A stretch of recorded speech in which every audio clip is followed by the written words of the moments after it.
Welcome back to Redneck's Dirty Hands. I'm Pete, and today we got a 2021 Polaris Assault 850. Nice one. Let's check her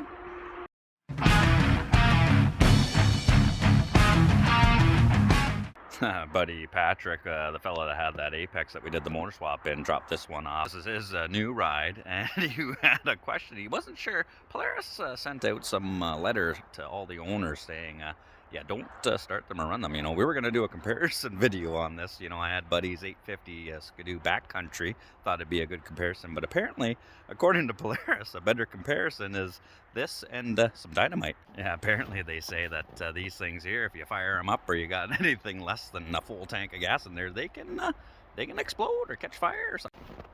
I mean, I don't know why they say that, but I mean, we like to tempt fate, so we're going to give it a service anyway. Yeah, no, apparently there's a lot of dangerous things you can do in this world. You know, if you want to tempt fate or if you're a risk taker, you know, you could go skydiving, running with the bulls, you know, say yes if the missus asks if these pants make her look fat, or you can pull start your Polaris. I think they should change the name of these from the Assault to the Russian Roulette, because it's a gamble. You never know what's going to happen. But, I mean, we're going to give her a once-over anyway. And this thing here, it's pretty sweet. It's a 144, so I think that means there's 144 ways you can dangle those skis. So I want to see how that goes. Now, they say not to try and start these if they're anything less than full tank, and this thing's got about 3/4, but I'm sure they're exaggerating. It'll be fine.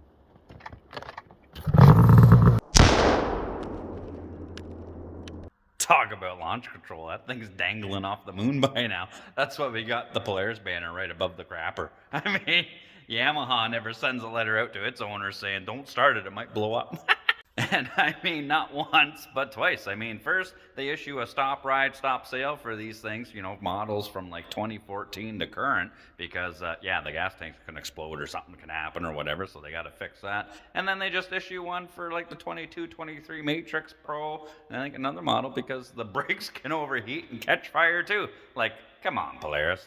Are you making snowmobiles or Roman candles? You got some planning to do. I mean, all jokes aside, we are going to do a once-over and a service on this thing for Patrick there. You know, I might need some danger pay keeping this thing in the shop, but we're not going to leave it in here overnight, that's for sure.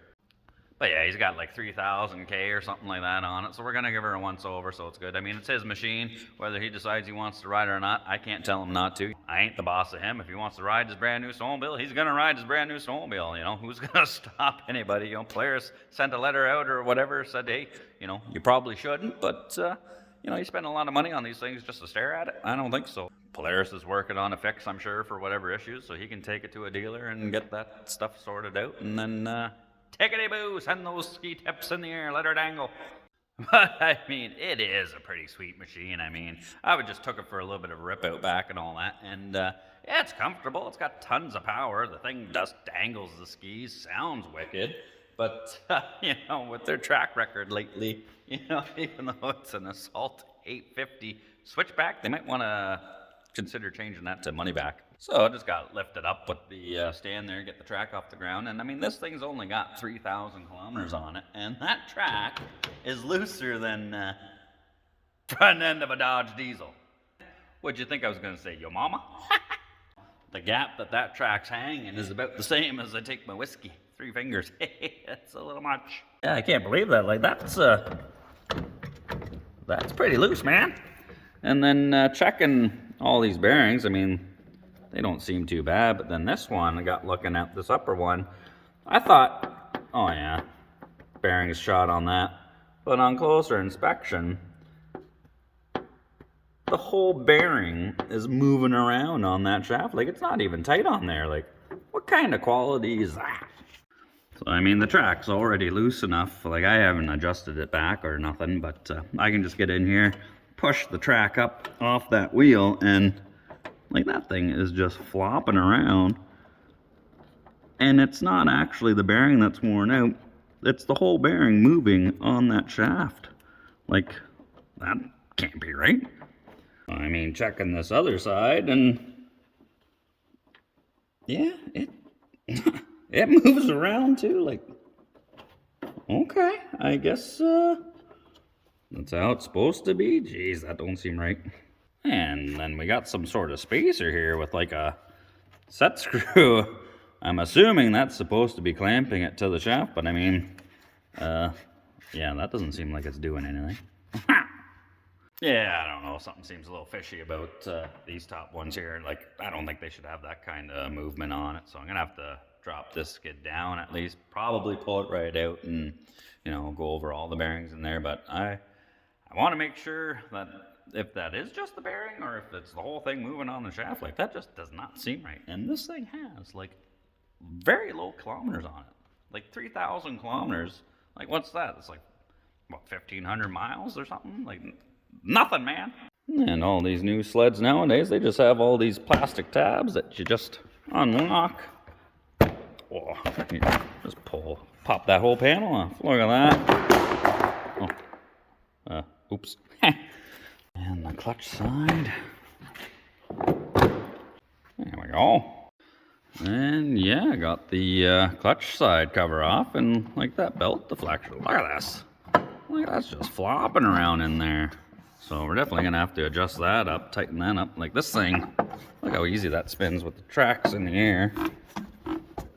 It's not even grabbing or dragging. So we'll tighten that up, inspect his belt, but yeah, we'll get that set up and get him some power back here.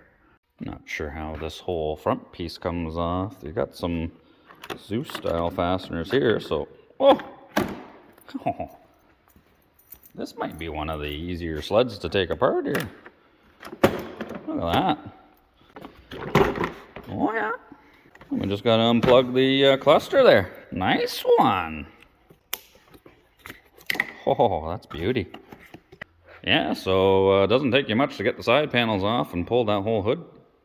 Oh, 850 Patriot. That's a big old pipe. That's got a bigger pipe than Hulk Hogan. Ha! Ooh, got a bunch of oil schmag down in there too. I just pulled both spark plugs out. They got them nice and labeled, PTO side, mag side, so you can't mix them up, you know. But there is a bunch of oil and schmag over here, and this spark plug was not very tight at all. It actually, I didn't even have to put any force on it to crack it loose. And then, you know, look at the burn on them. Not too bad, little on the dark side there, but, you know, the mag side, this one was fairly loose, and if you look where that crush washer is, you can see the signs of there was some leakage happening there. And that is why I do believe there's a bunch of schmutz all over there. We'll call up the fellows at Napa and get some new bogies for this thing, and we'll give that a clean up, wipe that all down, you know, freshen her up, put some new bogies in there. Oh, I do gotta say though, that's probably the sexiest brake rotor I've ever seen on a snowmobile. Like, look at this thing, it's like billet. I don't know if this is the same setup as the 2022 to 23 models. This is a 21, but apparently on the new models, these can overheat and burn this whole rig down. Maybe, allegedly. So says Polaris, I guess. And the electric start wasn't working on this, just getting a faint little click every time I try the key up there or over there.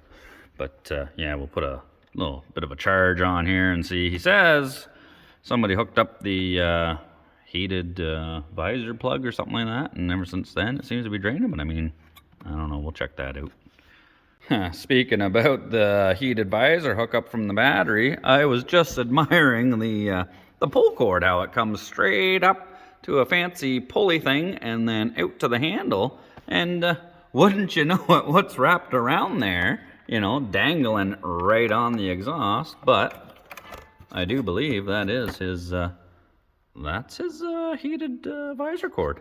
So nice one. Like, how does that even get in there? Interesting. Alright, so I got the battery charging, you know, we'll let that get some juice in there. I ordered some spark plugs. Napa Man's going to be dropping them off tonight on his way home from work. So let's get that belt off. Let's check it out and set it up, get her tighter. Now with the side panel removed, they don't really give you a whole lot of room to get in here, but I think the Polaris engineers were actually using their brain, because you got your clutch tool here for sticking it in to adjust the sheaves and all that, and that looks like it's actually the pin that holds these plastics together. So, you know, that's pretty handy. You just peel that out of the way and then Look at that, you can pull that panel out, you get some extra room. Nice one, Polaris. Oh, moving up on the list. You know, I'd like to think that they were sitting at the round table at Polaris there crushing a beer or two and was like, hey, why don't we make the clutch service tool the pin that holds the plastics together? Like, that's just brilliant. You know, usually the best ideas come after a bevy or two. And to take it one further, I got a brilliant idea for you. To adjust the sheaves on this, you need an Allen key and a 7/16 to, you crack that loose and then you put an Allen key in there. So, you know, my 2 cents would be, why don't you mold the end of that as the Allen key, so then you've got it to adjust the sheaves there. That there would be handier than a pocket on a shirt. And I mean, it's a way better idea than building and selling snowmobiles that catch fire and blow up. Just saying. Spin this fella right in there. But normally I could just reach in there and pull her off by hand, you know. You've seen me do it in other videos. But this one, you can't even get in there. So we're just gonna spin that in. You can see it's opening the sheaves and that belt's dropping down nice and low. That should be plenty. See if I can get it out of there. Come on. Oh, it's tight. It's like wedged right in there. That piece there, that don't move. Come on. Oh, and there we go. Belt in hand. And the belt looks pretty good. I mean, the cords aren't hanging out of her. There's no burn marks or nothing. It's nice and even. No cracking. I think this one here is good to go. We can throw her back on. We'll adjust that up. And we'll recommend he gets a spare just to have one kicking around. But yeah, let's crack her loose here and we'll get this adjusted up. Just drop the belt back in there. She's sitting way down. Still got our tool in there. We're going to crack this jam nut loose. 7/16. Back that sucker off. Back her out with the Allen key. Then we'll loosen this sucker off. Then as you loosen it, the belts drop down so it's holding these sheaves apart, so you're gonna have to move the belt around. Here, pull that out of the way so you can see. Little sheaves will start closing up. But we can still spin her, so we gotta back her off some more. So we just wanna spin her around, make sure that she's opening up, and then keep checking the deflection there. Before she was pretty loose and floppy, you know, it was sunk down. We want her sitting up a bit, you know. If Polaris says he can finally ride it again, we want to get all the performance you can. And I think we got her sitting pretty good there. She's up a bit. She's quite a bit tighter now. Still rolls free. It's not, shouldn't be grabbing and driving away. So we'll lock this sucker down. Make sure she's tight. Yes, sir. Good to go. Now, I think we should pull that skid out of there and get these wheels figured out. All right, before we pull that skid and everything out, Napa Man dropped off the new NGK bogies for us. So we're gonna check the gap on the new ones, set them, and we'll put them back in. So before we go and throw the new bogies in, I got the old spark plugs out of this thing. And yeah, I got two gap adjusters checkers. One's from Snap-on. It's got the, well, I don't know if you can read that. It's got a sliding scale. It's just a wedge taper, so you slide your spark plug on there and slide her up to the top. This one here, put it in. According to Google, these engines are supposed to be 0.027. Now, I don't know if you can see that. She slides up to the about 2.5, almost bang on, so it's a little on the tight side. Here is the other one. And this fella here, drop it in, I can barely even get it in at the 20 thou. So, yeah, like the gap's way too tight on this one. Ooh. And I mean, using the old wire one, you know, I could just get the 20 thou in there. Can't get the 0.25, so... yeah, this one's tighter than a fat man in a little coat. This one here's tighter than Shania Twain's pants. And checking these new ones right out of the box. See if we can get her in there. So it looks like, yeah, just over the 25, in between 25 and the 30. So that's nice and tight. Same with this one here. Yep, those both look good. Well, you always want to double check, you know, they come in the boxes. Usually they have little cardboard, that ring in there to save it. You know, these things rattle around in the boxes. You know, they could bend those down and close up the gap. Maybe that's what happened with those other ones. You know, somebody just threw them in. The gap was pretty tight. Either that or something's going on in the inside of this motor and something pushed it in. We're hoping that's not the case. So these are gapped. We'll throw them in. So we're just gonna throw these new spark plugs in hand tight at first. You don't gotta be Hercules cranking these things down. You just gotta crush the little gasket they got on them. I think the actual torque spec's pretty low, like 7 or 14 foot-pounds. It's not a whole lot, you know. We're just gonna get the little wrench on there and just until it feels good. All right, belt's tightened up, spark plugs are back in there. Everything's tickety-boo that way. So now, gotta pull this skid out. Normally I wouldn't, but there's just some weird stuff going on with this. You know, this is fairly new, and it doesn't have a whole lot of K on it, but there's just like stuff's moving in here that shouldn't be moving. So I wanna get a closer look at this thing and be like, I don't know, man, like there's some cheesy stuff going on in here. Like if you hook your peepers on this fella right here, I'm just holding the tunnel and grabbing the skid and going back and forth. And that's like the whole bearing and everything is moving on that shaft. This is brand new, man. Like, that's not supposed to do that. So, gonna go ahead, crack these bolts loose. There's, you know, one each side. Undo these adjusters. Same thing, one each side. Even though the track's already pretty loose, we'll get this back right off. And then it's just these bolts, one on each side as well. 2 at the front there. We'll pull the skid out, go over it, see what the heck's going on here. Replace whatever bearings need to be replaced. The sliders look mint, so we should saving money there, I guess. But yeah, we'll go through that and then we'll stick her back in. Oh yeah, let's crack this sucker loose.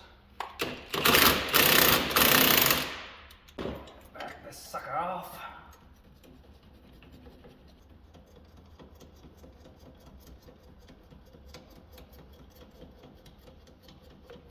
And let's sit it down a bit. See what happens here. Oh, nice one. Take a little weight off.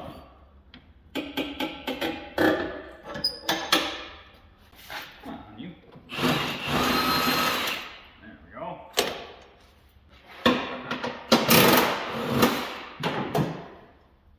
Oh. There's a nut on the front bolts, you son of a.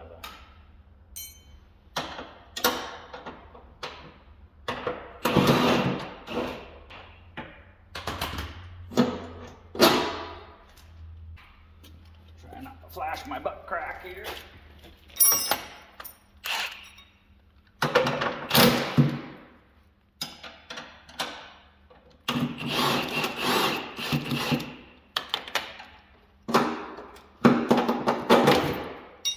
Just like so. Or tickety-boo. Now, do I have this up high enough? Probably not.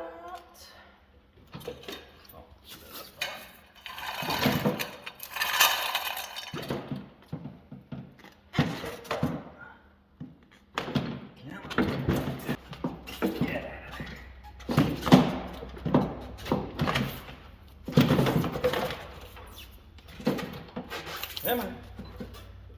Come on. Ooh. Oh. What is that? Like it just fell right off of there. Nice one, Polaris. Oh yeah, this side too. Beauty. Junk. Oh, so stuff's just falling out all over the place here. Ay, caramba. Like, look at this. These are loose in here. That's loose. Ugh. Like, here's a top wheel off of a Apex rear skid. Look at that. See? That race there? It's pressed onto here. There's no movement. Here's an older Skidoo skid. Same thing. Wheels. Nice and solid. no movement. Here's a newer Skidoo skid, same thing. Wheels nice and solid on there. And then you got your brand new Polaris. Look at that, like a hot dog down the hallway. Like the whole point of a bearing, you have an inner race and an outer race. The outer race is affixed to what you want to spin. The inner race is fixed to something you don't want to spin. And this thing here, like that race is just, look at that. Yeah, nice one. And I mean, that is not worn out. That was built that way. And I would say that's a huge design flaw. That ain't supposed to be like that. Polaris, you guys started off back in the day with the Fusion, almost went bankrupt, built the worst snowmobile ever. It looks like you guys haven't learned a whole lot. Like going through this skid, here's one of the idler wheels. You know, it's got quite a bit of movement there. Sounds a bit growly. All right, let's pop a new bearing in it. Okay, so we gotta get the snap ring out of here. Oh, come on. Oh, nice one. Let's grab a socket, put her on there, smack her out. See ya. And we grab ourselves a brand new 6004 RS, and I got a 3/4 inch drive socket set that I use for just pounding stuff in. It's a little bit smaller than the outside race. You want to pound on the outside, not the inside.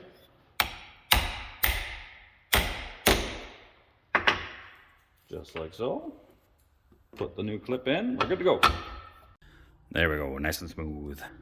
Okay, stick this fella back in there. Make sure I got it the right way. Like so.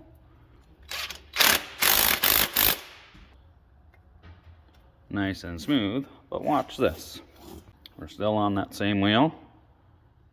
Look at that movement there. And that's a brand new bearing. Come on. Look at it. Like, I don't know what's worse, owning a Polaris or working on them, but I know either way, it's gonna make you drink.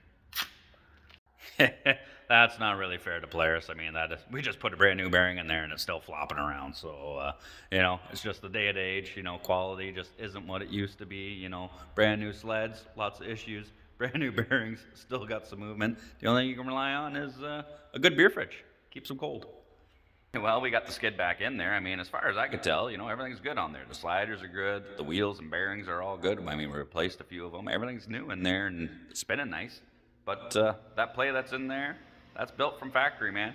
I'm sure a machinist would look in there and be like, yeah, this top shaft ain't right. But I ain't a machinist. I'm just a redneck with dirty hands and cold beer. So, looks good to me, man. My suggestion is when he takes it to the dealer to, you know, get the fix to stop these things from blowing up, mention that shaft and see what they say. I don't know. I'd be interested to know, you know, this is the first one like this I've had in to check it out, so it'd be interesting to know, are they all like that? You know, you guys with these sleds, check your top wheels. Do they all flop around like that, or maybe it's just this one? All right, beer break's over. I got the skid back in there. I haven't done the final adjustment on it yet. I still got to do that, but I figured before I do that, you know, seeing as how the track was loose, the belt was loose, we might as well service the chain case, get that fluid out of there, and then we will check the adjuster there. We'll crack that loose and then adjust it, you know, loosen up that jam nut, thread it in finger tight, make sure there's no slack in there. But according to Polaris, you got two methods of servicing the chain case oil in this.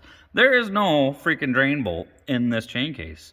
You either have to, there's a bolt there, a bolt way in there at the bottom, and then there's another one up in there. So according to Polaris, you got to pull this bottom fender piece off, you know, pull the battery out, battery tray, all that, crack those 3 bolts loose and just pry the cover out to let it drain, or take the fill plug and the level plug out, and then if you have a suction gun, stick your hose down in there, pull it all out, and then put the new stuff in. And I'm going to do it that way. I got that drill pump or whatever.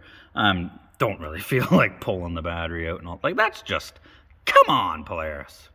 Like, there's plenty of room on the front of that cover to have a drain bolt.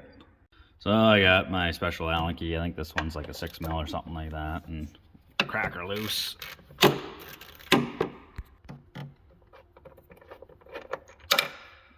Oh, look at that. Lovely.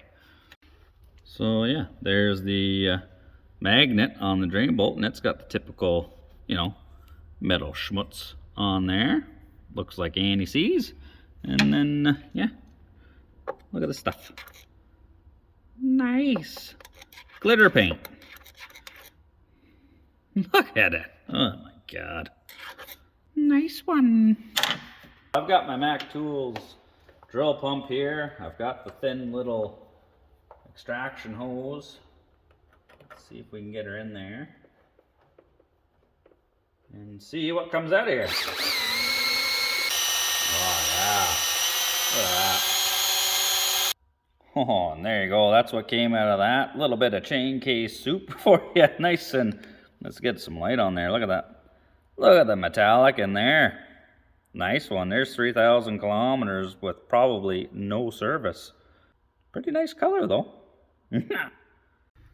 Oh, go and fill her up. You just fill her up to the bottom of the threads there. I think you can see the oil down in there. Well, if it'll focus, but just to the threads, and then put the plug back in. And I mean, you can use your favorite preference of oil. You know, Klotz makes a good oil. You know, Polaris has their own chain case oils and stuff like that. But I mean, you know, whatever you want, anything's better than what came out of it. As you know, like that stuff was just like the Milky Way, sparkly.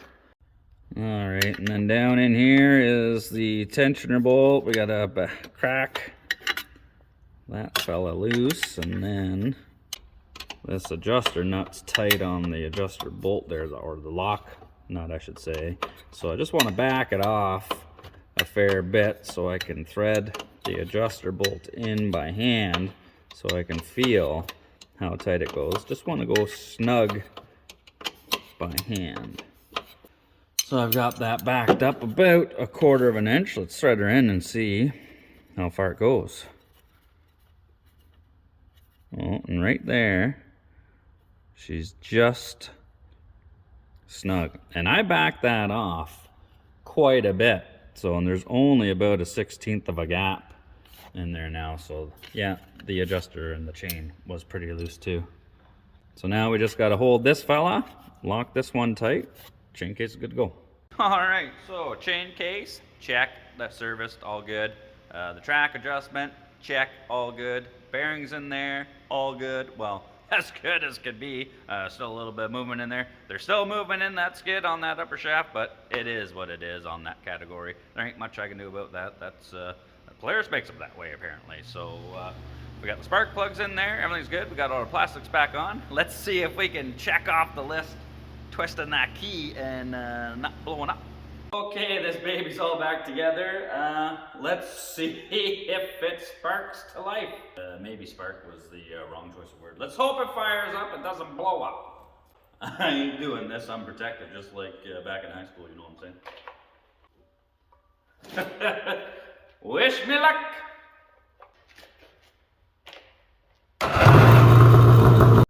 Ooh. I'm surrounded by Yamahas and cold beer. Is this heaven? No, it fired up, didn't blow up. We're not in heaven, but you know, we do have a bunch of Yamahas and a running 2-stroke that didn't blow up, so that's close enough. Knock on wood, it's all good. You know, fired up, didn't blow up. Pretty soon you're not even going to be able to say Polaris on an airplane. But let's take it outside and see if it'll dangle the skis.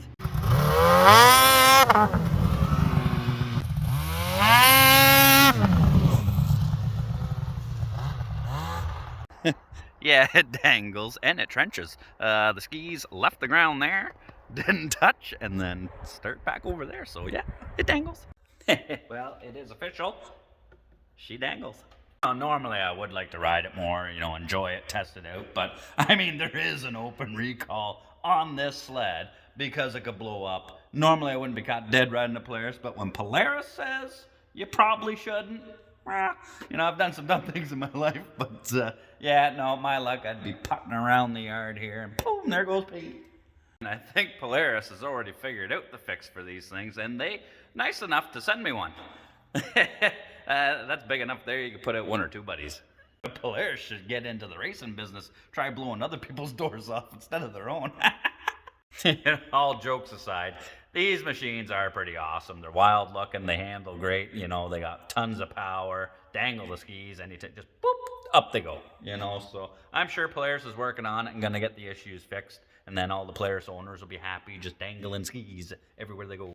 So I hope you enjoyed this video. You know, we enjoy making them. I like putting the content out there. And if you're not subscribed, please consider doing so. It helps us out. You know, hit the like button, leave a comment. Let me know. Let me know if anybody else has the same problem with the top shaft on the rear skid there with loose wheels. Like, is it supposed to be that way? I don't know. Maybe it is. Maybe Polaris. You know, they make more money than me. They're probably smarter than me too. And as always, take her easy.